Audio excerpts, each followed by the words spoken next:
Assalamualaikum warahmatullahi wabarakatuh. Selamat pagi semuanya. Sehat semuanya? Alhamdulillah wa syukurillah ya. Yang tidak masuk siapa hari ini? Rizka, Imro. Kenapa? Izin sakit. Ya kita doakan mudah-mudahan teman-teman kita yang lagi sakit semoga diberikan kesembuhan sehingga kita bisa bersama lagi ya dalam proses kegiatan pembelajaran.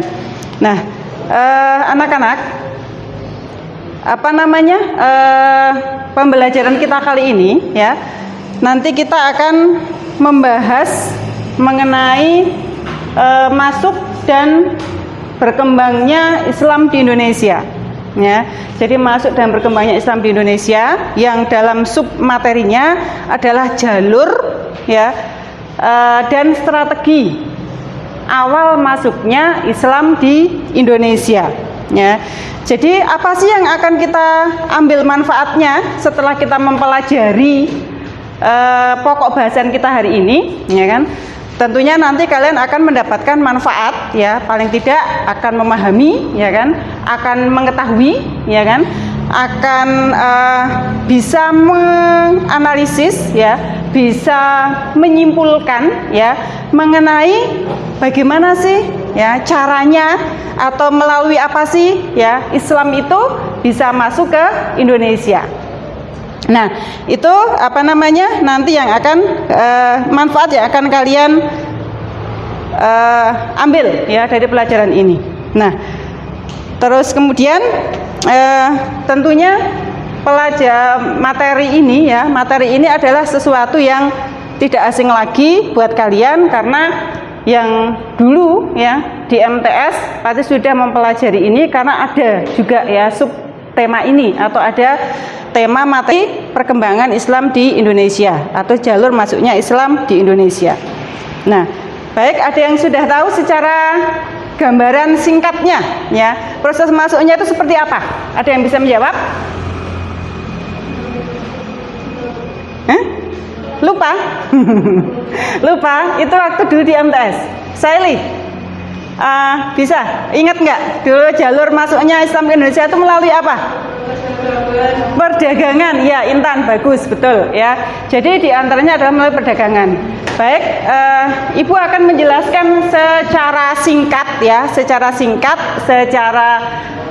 sekilas saja ya kan. Nanti silahkan untuk pengembangan yang lain kalian bisa baca buku, baca modul ya, baca dari jurnal misalkan ya, dari jurnal, dari internet ya yang berkaitan dengan perkembangan Islam di Indonesia yang khususnya adalah jalur masuk ya atau strategi awal masuknya Islam di Indonesia ya. Ini bisa kalian lihat ya di tampilan sejarah kebudayaan Islam ya, mapelnya ya. Kemudian standar kompetensi itu adalah masuk dan berkembangnya Islam di Indonesia. Standar kompetensinya apa ya? Kompetensi dasar dari masuk dan berkembangnya Islam di Indonesia. Kompetensi dasar itu adalah kemampuan yang harus kalian miliki ya kan, adalah menganalisis jalur dan proses awal masuknya Islam di Indonesia. Kalian bisa menganalisis itu apa?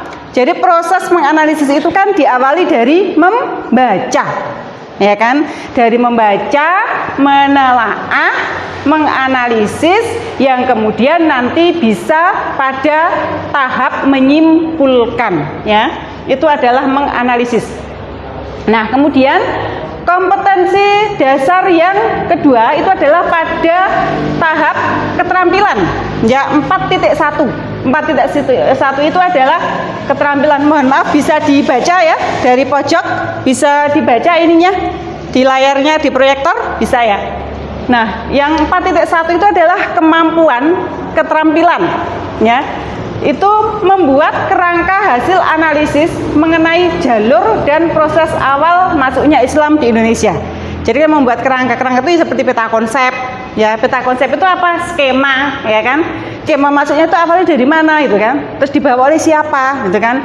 Prosesnya seperti apa? Itu namanya adalah kerangka atau peta konsep atau mind map bahasanya. Itu kemudian ini sekilas prawacana, ya, prawacana yang bisa kalian jadikan sebagai ini referensi apa ya, modal awal untuk kalian mengetahui itu, ya. Para pedagang Arab berlayar ke wilayah Asia Tenggara termasuk ke Indonesia pada abad ke-1 sampai ke-4 Hijriah atau 7 sampai 10 Masehi. Penyebaran Islam pada awalnya didorong oleh meningkatnya jaringan perdagangan di luar kepulauan Nusantara, termasuk Kesultanan Mataram, ya, di Jawa Tengah, dan juga Kesultanan Ternate dan juga Tidore di Maluku Timur. Pada akhir abad ke-13, Islam telah berdiri di Sumatera Utara, abad ke-14 di Timur Laut Malaya, Brunei, Filipina Selatan, dan di antara beberapa abdi kerajaan di Jawa Timur, abad ke-5 di Malaka dan di wilayah lain dari Semenanjung Malaya yang sekarang bernama Malaysia. Jadi ini proses alur penyebaran Islam, ya, di Indonesia itu memang tidak terlepas dari perkembangan Islam di Asia Tenggara, ya. Jadi memang persebaran Islam, ya, atau sejarah-sejarah Islam itu kan di seluruh dunia itu berkaitan, ya kan? Di Indonesia berkaitan juga dengan yang ada di Asia Tenggara, berkaitan juga dengan di Timur Tengah, ya kan? Nah, ini kaitan-kaitan perkembangan Islam, ya, kaitannya dengan masuknya Islam di Indonesia atau di Nusantara.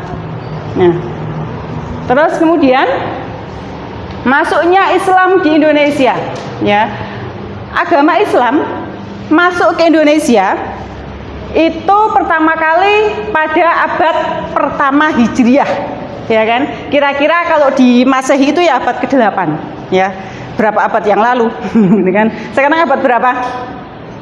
Sekarang abad berapa sekarang? 21. Ini abad ke-8. Waduh, berapa tahun yang lalu, ya kan? Berapa ratus tahun yang lalu, ya kan? Agama itu sudah masuk ke Indonesia sebenarnya, ya. Terus kemudian Islam masuk ke Indonesia itu melalui 2 jalur, ya, yaitu utara dan jalur selatan, ya.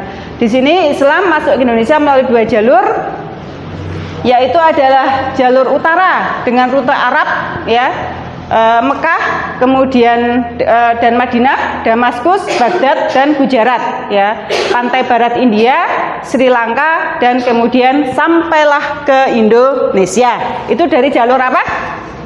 Utara. Yang kedua adalah jalur selatan, ya. Rutenya adalah Arab, Mekah dan Madinah, ke Yaman dulu, ya. Terus kemudian ke Gujarat, Sri Lanka, ya, barulah nyampe ke Indonesia, ya. Itu rute yang jalur selatan itu.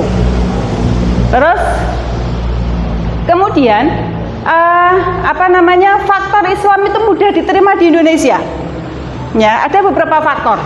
Yang pertama, syarat masuk Islam itu mudah. Kenapa mudah?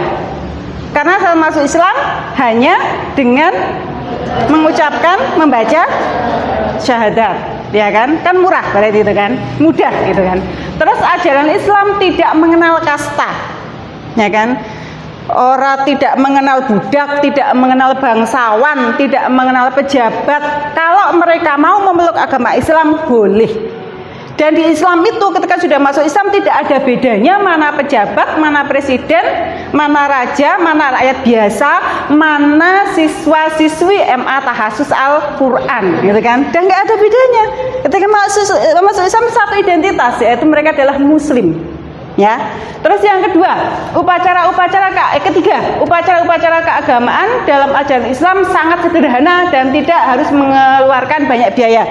Bandingkan dengan agama Hindu. Ya, ketika mau ngaben, ya kan, mau membuat acara-acara ritual agama itu kan mereka sangat komponennya, biayanya itu sangat banyak, gitu kan. harus mempersiapkan ugo rampe. Ugo rampe niki ya ono apa itu namanya ono ibu lihat ya, ibu juga belum pernah ke Bali soalnya. Jadi kalau lihat di internet itu ya ada buah-buahan, ada kemudian makanan, kemudian pakaian adat, kemudian waktunya juga apa namanya beberapa hari gitu kan. Nah contohnya itu upacara ngaben itu tidak setiap orang itu bisa mengadakan upacara ngaben. Upacara ngaben itu apa? Adalah upacara mengkremasi ya, atau menganu orang yang meninggal. Yang selanjutnya adalah Islam yang menyebar di Indonesia disesuaikan dengan adat dan tradisi Nusantara. Contohnya adalah para wali songo ketika mendakwahkan Islam di Indonesia menggunakan beberapa cara pendekatan kultural, ya kan? Dengan menggunakan kesenian, ada yang menggunakan gendeng kayak Sunan Bonang, gitu. Nah, kemudian selanjutnya penyebaran dilakukan dengan damai. Tidak ada paksaan, tidak ada gontok-gontokan, tidak ada perang, ya, pendekatannya secara humanis. Nah, itulah apa namanya secara damai. Kemudian sifat bangsa Indonesia yang ramah tamah, yang mampu menerima dari segala golongan dan suku, ya, yang datang dari Gujarat, yang datang dari India, yang datang dari Mekah, yang datang dari Cina, ya kan? Mereka bisa diterima oleh Indonesia, dan para apa namanya yang pendatang itu mereka nyaman di Indonesia sehingga melakukan interaksi, dan para ulama yang membawa ajaran Islam itu sehingga bisa menyebarkan agama Islam di Indonesia.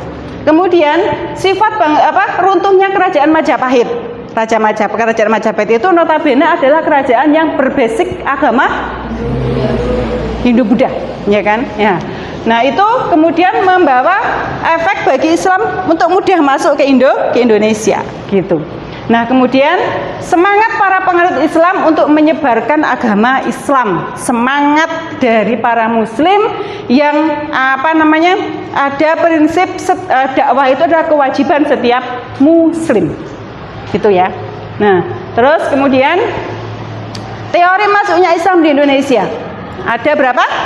4. Yang pertama adalah teori India, yang kedua teori Arab, ya, atau Mekah, yang ketiga teori Persia, yang keempat teori Cina. Nah, teori India itu mengatakan atau apa namanya tokohnya adalah Christian Senok-Burgronya, ya.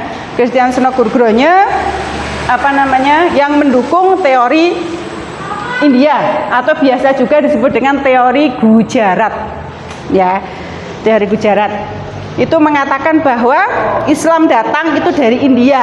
Jadi dulu itu ada banyak pedagang dari India, dari Gujarat, mereka beragama Islam, kemudian menetap di Indonesia, ya kan? Tinggal di Indonesia, berinteraksi ya dengan masyarakat Indonesia, dan kemudian Indonesia terpengaruh ya masyarakatnya dengan agama Islam. Terus yang kedua teori Arab atau Mekah, ya, itu Crefut Kaiser, terus kemudian Naiman, ya, De Hollander, itu adalah tokoh, ya, tokoh pendukung teori Arab atau Mekah, yang di situ mengatakan bahwa Islam itu sebenarnya dibawa dari Mekah sendiri, karena Mekah itu adalah memang negara munculnya Islam, pusatnya Islam kan di Mekah gitu. Jadi teori Mekah itu mengatakan enggak, apa namanya Islam di Indonesia itu bukan dari mana-mana, tapi dari Mekah sendiri gitu kan, yang membawa. Jadi para pedagang yang datang ke apa namanya ke Indonesia, ya, itu membawa pengaruh, membawa ajaran Islam dan semangatnya untuk berdakwah itu. Kemudian yang ketiga teori Persia. Teori Persia didukung oleh Husain Jayadiningrat. Nah, ini juga sama. Asal usul Islam masuk ke Indonesia itu didapatkan atau datang dari negara Persia, gitu kan? Itu juga sama, para pedagang juga, ya kan, para pedagang. Terus kemudian terdapat teori Cina. Nah, dari teori Cina ini bukti pendukungnya sih tidak terlalu banyak. Tidak terlalu jelas siapa pendukung dari teori Cina, ya, tapi sumber informasi menyebutkan bahwa teori Cina itu buktinya adalah sebuah kronik, ya. Kronik apa kronik? Tahu? Kalau Cina itu teori Cina, ya, ini buktinya adalah kronik. kronik itu adalah sebuah catatan. Ya, catatan bisa sebuah catatan perjalanan atau peristiwa yang kemudian menunjukkan, di situ menunjukkan Islam masuk Indonesia itu sekitar pada abad ke-1 sampai ke-4 Hijriah. Tuh, ya. Itu yang yang disampaikan oleh teori Cina. Pendukungnya tidak begitu jelas siapa, yang jelas ada buktinya adalah sebuah kronik, ya. Kronik itu adalah pencatatan peristiwa, betul, ya, Syifa. Terus kemudian kita lanjut kepada pola penyebaran Islam di Indonesia. Pola penyebarannya atau bisa juga kata lainnya adalah strateginya, ya kan? Strategi Islam berkembang di Indonesia ketemu dengan strategi apa atau menggunakan pola apa? Yang pertama adalah, yang kedua, yang ketiga, yang keempat, yang kelima, kesenian. Ya, sebenarnya ada satu lagi. Sebenarnya ada satu lagi ini, belum tak cantumkan di sini, yaitu adalah melalui politik. Betul sekali, ya kan? Betul, ya, melalui politik dan pemerintahan melalui itu. Jadi kalau melalui perdagangan itu kan memang Indonesia itu adalah letaknya sangat strategis, ya kan? Secara kalau dengan Asia, dengan Cina itu kan memiliki hubungan dekat secara perdagangan, dan letak strategis itu menjadikan, ya, lalu lalang atau lalu lintas, ya, menjadikan pusat lalu lintas dari beberapa negara benua, ya kan, beberapa benua, beberapa negara, beberapa samudera itu bisa mampir, ya, bahasanya gitulah, mampir ke Indonesia atau memang sengaja datang ke Indonesia karena secara alam Indonesia ini memiliki kekayaan alam yang melimpah. Seperti apa yang paling utama? Komoditasnya apa? Hasil rempah-rempah. Ya, hasil rempah-rempah itu yang menjadikan daya tarik orang-orang asing atau orang luar negara Indonesia itu masuk ke Indonesia, tujuannya adalah rempah-rempah atau untuk perdagangan. Jadi kenapa perdagangan melalui pola pertama? Ya, karena kan perdagangan atau ekonomi itu adalah tujuan mereka, para ulama, para penyembawa agama Islam itu datang ke Indonesia, tujuan pertamanya adalah berdagang atau secara ekonomi dengan rempah-rempah atau adanya kekayaan alam di Indonesia, gitu kan. Nah, terus dari perdagangan itu, para pedagang yang datang dari luar, yang dari Gujarat, dari Mekah, dari Persia tadi itu kan, yang sudah disebutkan, nah itu tinggal menetap lama di Indonesia. Ya, menetap lama di Indonesia, berinteraksi dengan orang-orang pribumi atau masyarakat asli Indonesia, yang kemudian dari situ terjadilah adanya perkawinan atau pernikahan. Para pedagang Islam itu menikahi orang-orang pribumi, yang kemudian dari situ melahirkan keturunan, membuat keluarga baru yang beragama Islam.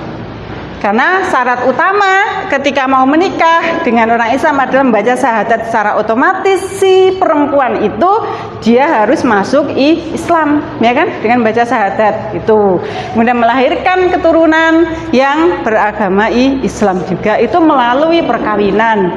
Yang ketiga melalui pendidikan. Nah, di sini pendidikan yang di atas adalah apa? Pesantren. Ya, pesantren yang didirikan oleh para ulama itu bisa menyebabkan perkembangan Islam di Indonesia. Karena masyarakat yang tinggal di pesantren, belajar di pesantren, kemudian setelah berhasil, ketika sudah selesai di pesantren, mereka kembali ke daerahnya masing-masing, kemudian menyebarkan agama Islam. Itu melalui pendidikan pesantren, gitu. Kemudian yang selanjutnya adalah tasawuf. Tasawuf ini adalah, tasawuf itu apa sih? Ada yang tahu nggak? Hah? Orang-orang yang pengetahuan ya, tahu pengetahuan. Terus kalau orangnya dinamakan dengan sufi. Ya, dengan sufi. Jadi sufi itu adalah orang yang taat beribadah, gitu kan, ya. Terus kalau kita lihat secara perilaku, secara sikap lemah lembut, gitu kan. Terus kemudian penuh dengan ketaatan. Nah, para tasawuf atau para sufi ini menawarkan mengobati orang-orang yang sakit di masyarakat Indonesia, tetapi tidak dipungut biaya. Ya, jadi itu adalah mengambil simpati dari masyarakat Indonesia melalui tasawuf itu. Jadi punya kemampuan sebagai seorang tabib gitu kan. Selain dia memang secara penampilan, perilaku enak dilihat karena sopan santun, lemah lembut ya kan, taat beribadah gitulah seperti itu. Nah, terus kemudian yang selanjutnya adalah kesenian. Kesenian melalui kesenian. Jadi pendekatan kesenian atau kultural. Jadi di masyarakat itu punya keseniannya apa, kemudian disisipi dengan nilai-nilai Islami. Nah dari situ kemudian masyarakat ya kan melakukan atau memeluk agama Islam. Seperti juga yang tadi Ibu sebutkan di depan ya, itu seperti Sunan Bonang atau para wali songo yang menggunakan sistem atau pola kesenian. Terus kemudian Sunan Kalijogo menggunakan wayang ya kan untuk menyebarkan agama Islam itu. Ya. Terus kemudian tadi terakhir yang belum Ibu cantumkan di sini adalah melalui jalur politik ya, melalui jalur politik apa namanya atau pemerintahan. Nah kalau ini adalah menggunakan kekuasaan, ya kan? Kan pada saat itu kan sudah ada kerajaan-kerajaan seperti Majapahit, Sriwijaya itu kan yang kemudian mereka mengalami runtuh ya, atau masih banyak juga kerajaan-kerajaan Kutai di Kalimantan ya yang coraknya basicnya itu adalah Hindu dan Buddha. Nah kemudian dari situ setelah mereka runtuh, nah yang akan Ibu jelaskan di sini adalah tegaskan di sini adalah pola politik dan pemerintahan itu menggunakan kekuasaan. Jadi ketika penguasanya, kalau dulu kan masih berupa kerajaan ya, atau kerajaan itu berarti kan kekuasaan mutlak ada di tangan seorang raja, ya kan? Ketika rajanya beragama Islam maka secara otomatis ya bawahannya juga memeluk agama Islam. Nah itu adalah pola politik dan pemerintahan dengan cara seperti itu. Nah, di sini pola-pola penyebaran Islam di Indonesia ya perdagangan, perkawinan, pendidikan, tasawuf, kesenian, politik dan pemerintahan. Itu ada yang mau tanyakan? Ada yang mau tanyakan? Mana yang belum jelas tentang jalur dan pola atau strategi masuknya Islam di Indonesia? Nanti bisa kalian sambil dibaca ya materinya yang kalian punya di situ. Terus ditelaah ya, dipelajari ya sambil dibaca-baca. Silakan yang mau ditanyakan, Ibu kasih kesempatan. Sudah paham semua? Alhamdulillah. Ya, jadi kalau sudah paham semua, marilah kita berdiskusi. Ya, marilah kita berdiskusi. Kalian bentuk kelompok menjadi karena di sini kalau dibuat 4 semua nanti ada yang dipotong ya kan. Jadi nggak mungkin karena dipotong ya. Jadi ada yang 4, ada yang 3 boleh. Ya silahkan bentuk kelompok setiap kelompoknya anggotanya 3 atau 4 orang silahkan. Terus kemudian diskusikan secara berkelompok mengenai proses awal masuknya Islam di Indonesia dan hasilnya kalian tuliskan di buku tulis ya. Jadi secara berkelompok ya. Jadi sudah ditentukan kelompoknya? Sudah ya, jadi mau berderet aja atau enggak? Ya oke, biar tidak pindah duduk ya. Jadi ini akan Ibu bagikan lembar kerja peserta didik atau berisi latihan-latihan yang akan kalian pelajari. Di situ ada juga materinya sedikit dan ada latihannya. Kurang nggak? Udah? Nih. Monggo, satu lagi ya. Udah, Iwan 3 ya. 1 2 3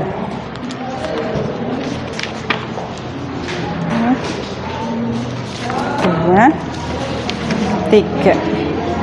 Oke, silahkan kalian buka di kolom diskusi.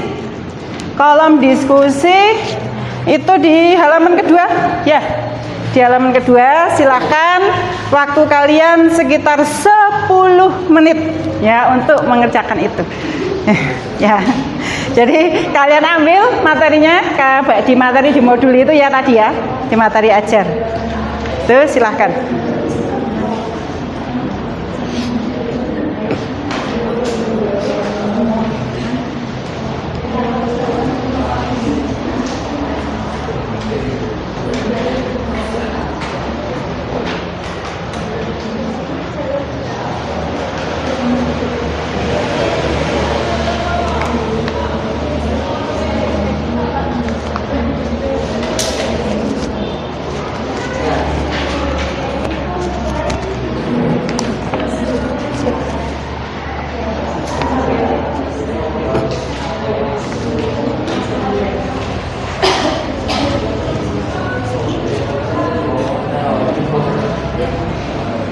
Langsung ini aja biar ribet kan dibaca soalnya ini apa nanti didekatkan lagi nggak apa-apa sebentar apa namanya kursinya biar mudah untuk komunikasi misalkan nanti dikembalikan lagi posisinya seperti biasa tapi nanti dikembalikan lagi seperti biasa ya untuk memudahkan komunikasi. Gimana, ada yang ini? Jalur teori maksudnya jalur utara sama selatan sama teorinya kayak versi Teorinya saja. Teorinya saja ya. Itu yang nomor 1 itu teorinya saja yang kalian jelaskan. Jalurnya enggak usah. Ya.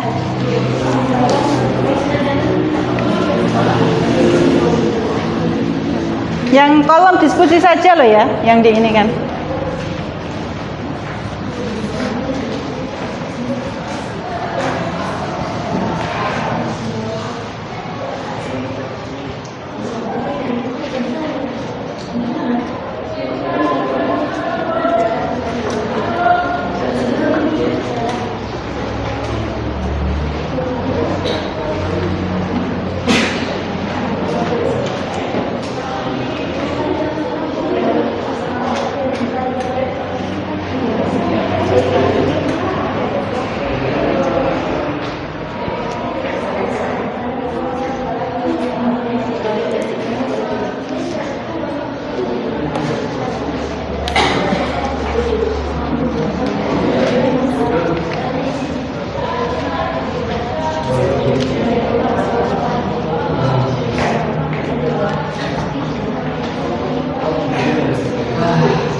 Ayo anggota kelompoknya, jangan ngebiarin temennya kerja sendiri.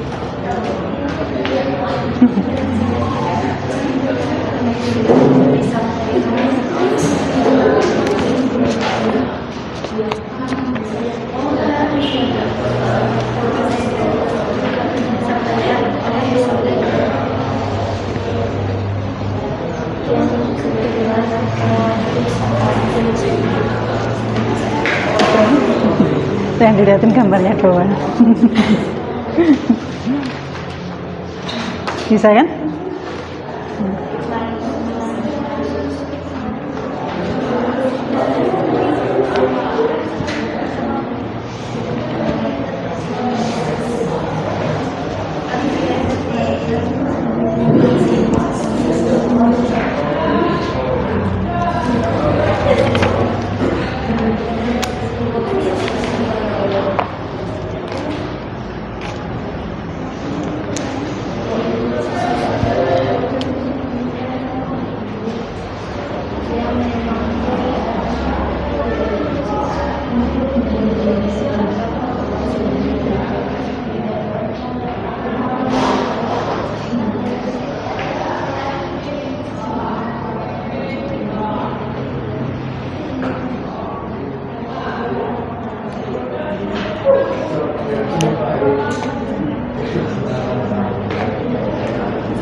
Gimana?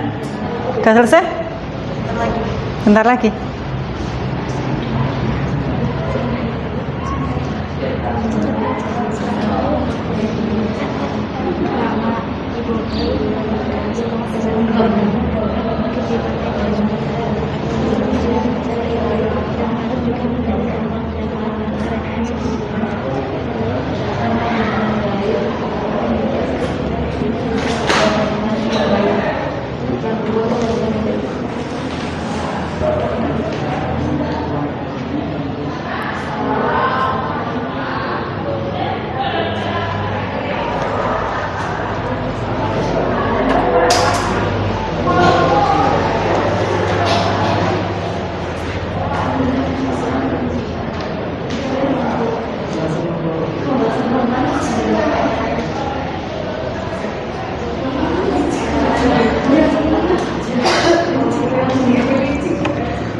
Sudah ya?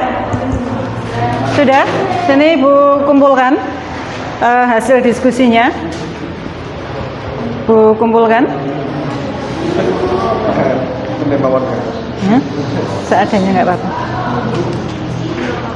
Seadanya. Ini kelompok berapa berarti? Kelompok 1. Ditulisnya kelompok 1 dulu.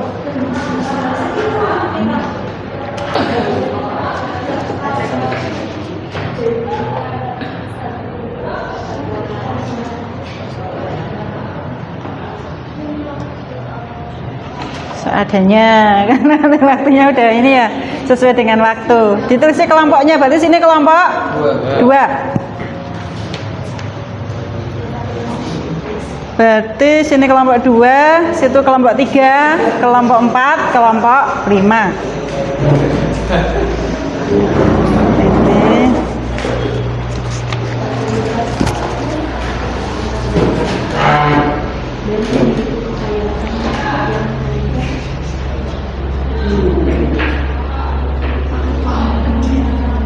Ya Mbak.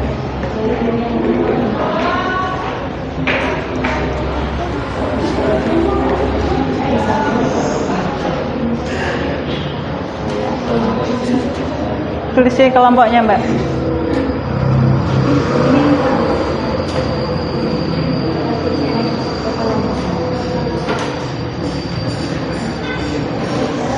Kelompok berapa? 4.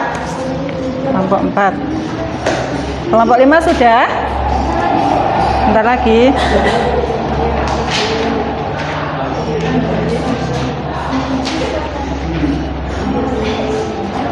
Ayo Najwa, semangat.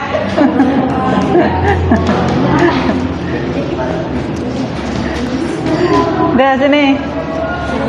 Jam ganti pelajaran nanti.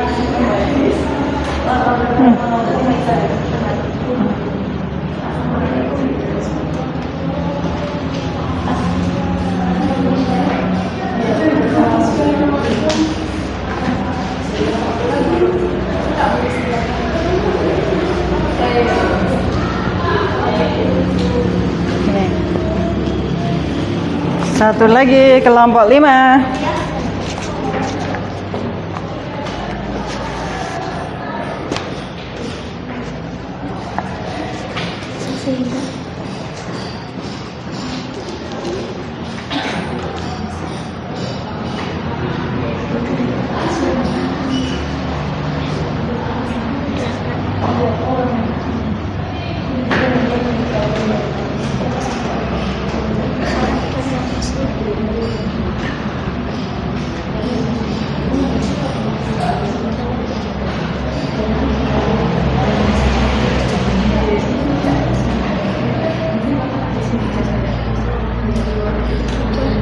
Cukup. Ini kelompok 5 ya, Ratna sama Riswati. Baik, sudah terkumpul semua hasil diskusinya ya. Ibu akan minta salah satu kelompok secara acak ya. Ini secara acak ya. Akan Ibu minta untuk mempresentasikan di depan ya. Silahkan kelompok 5 ya. Kelompok 5 maju semua sini tiga-tiganya, terus kemudian hasilnya dibacakan. Waktu presentasinya nggak lama ya, sebentar aja. Poin-poinnya aja dibacakan. Ya, boleh. Iya, nggak apa-apa. Assalamualaikum warahmatullahi wabarakatuh. Waalaikumsalam warahmatullahi wabarakatuh. Kalau nggak jelas dibuka dulu, nggak apa-apa, sebentar ngomong, biar dengar teman-temannya. Kami dari kelompok 5 akan mempresentasikan hasil diskusi kami. Yang pertama,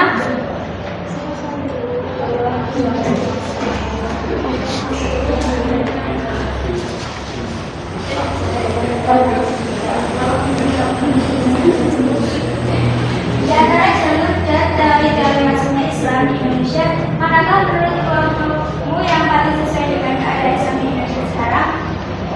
Jawabannya adalah teori Arab. Alasannya karena perdagangan antara Indonesia dengan Arab sudah terjadi lama. Selain itu, ditemukan juga kelompok bangsa Arab yang melakukan perkawinan dengan wanita lokal di Indonesia.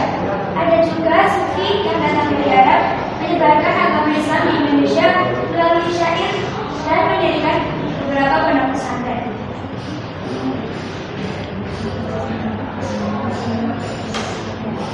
Nomor 2, pola atau strategi awal masuknya Islam di Indonesia ada beberapa pola strategi: perdagangan, perkawinan, politik dan pemerintahan, ekonomi, pendidikan, dan tasawuf.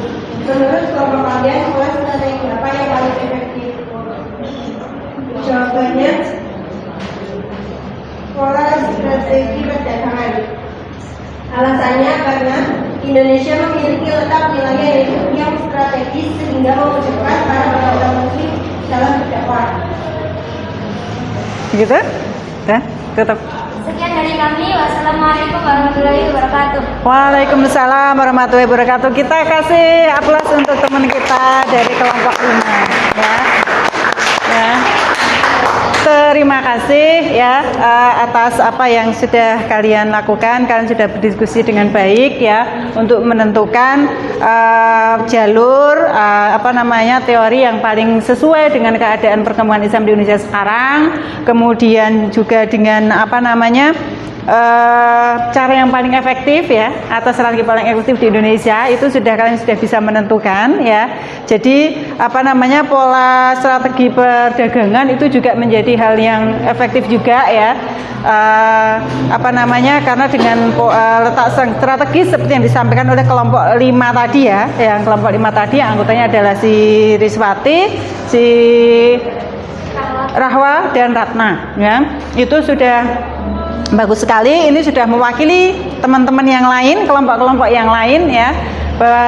Kalian sudah bisa menganalisis ya, menelaah, menganalisis dan kemudian menyimpulkan, membuat kesimpulan dan menentukan ya pola-pola efektif dan kemudian jalur yang atau teori yang sesuai dengan keadaan di Indonesia sekarang ini, keadaan umat Islam di Indonesia.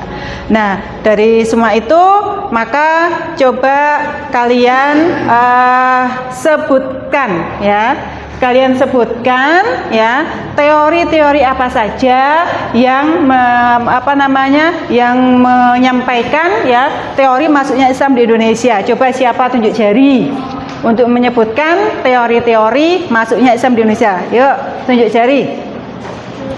Ya. Teori Arab. Terus kemudian ada berapa? Ada 4. Terus yang kedua? Teori Persia. Yang ketiga? Yang keempat? Ya, jadi teori atau teori masuk Islam di Indonesia itu ada 4 ya. Yang pertama adalah teori India atau Gujarat, kemudian teori Mekah atau Arab, kemudian teori Persia, dan terakhir adalah teori Cina. Terus kemudian kalau jalurnya ya, jalur itu tadi kan yang dari utara dan dari selatan ya kan, yang mana jalur itu berarti kan yang rute. Jadi rute datangnya itu dari mana gitu kan. Itu yang namanya dengan jalur. Terus kemudian pola atau strategi masuknya Islam di Indonesia atau penyebaran Islam di Indonesia ada berapa tadi? 5 ya. Ada 5 ya. 5 atau 6? Ya, sebenarnya ada 6 ya, tapi tadi Ibu hanya menuliskan 5 di situ ya. Yang pertama apa? Yang kedua apa? Yang keempat apa? Yang kelima? Yang keenam? Ya, kesenian. Jadi semua pola atau strategi itu ternyata bisa membawa pengaruh atau bisa menyebabkan Islam berkembang baik ya. Bukan berkembang biak ya, tapi berkembang baik di Indonesia sampai sekarang, sehingga Indonesia itu termasuk adalah negara yang mayoritas Islam di Indonesia. Notabene Indonesia bukan berdasarkan Islam secara hukumnya, hukum negaranya kan bukan Islam. Hukum negaranya itu adalah Pancasila, tetapi mayoritas agamanya adalah Islam. Kan luar biasa. Tepuk tangan untuk Indonesia. Nah, itu mudah-mudahan apa yang kalian pelajari ya di hari ini, di kesempatan ini akan mendapatkan berkah dan manfaat ya. Terus kita nanti untuk pertemuan selanjutnya itu adalah masih mengenai materi pokoknya perkembangan Islam di Indonesia, dan sub pokok materinya adalah fase-fase perkembangan Islam di Indonesia yang sampai pada nanti di dalamnya ada munculnya atau sejarah kerajaan Islam di Indonesia, gitu ya. Itu untuk pertemuan ke depan. Terima kasih atas kerjasamanya hari ini, ya kan. Kita mudah-mudahan bisa bertemu lagi di kesempatan selanjutnya. Tetap semangat, ya kan. Mari kita contoh, mari kita teladani ya para sikap tokoh ulama dalam melakukan dakwah Islam ya. Karena dakwah Islam itu adalah merupakan kewajiban dari setiap muslim. Sampaikanlah walau satu ayat gitu kan. Nah, mudah-mudahan itu ada pada diri kalian prinsip-prinsip itu ya. Terima kasih. Kita akhiri kegiatan pembelajaran hari ini dengan bacaan hamdalah bersama-sama. Alhamdulillahirabbil alamin. Wassalamualaikum warahmatullahi wabarakatuh. Waalaikumsalam.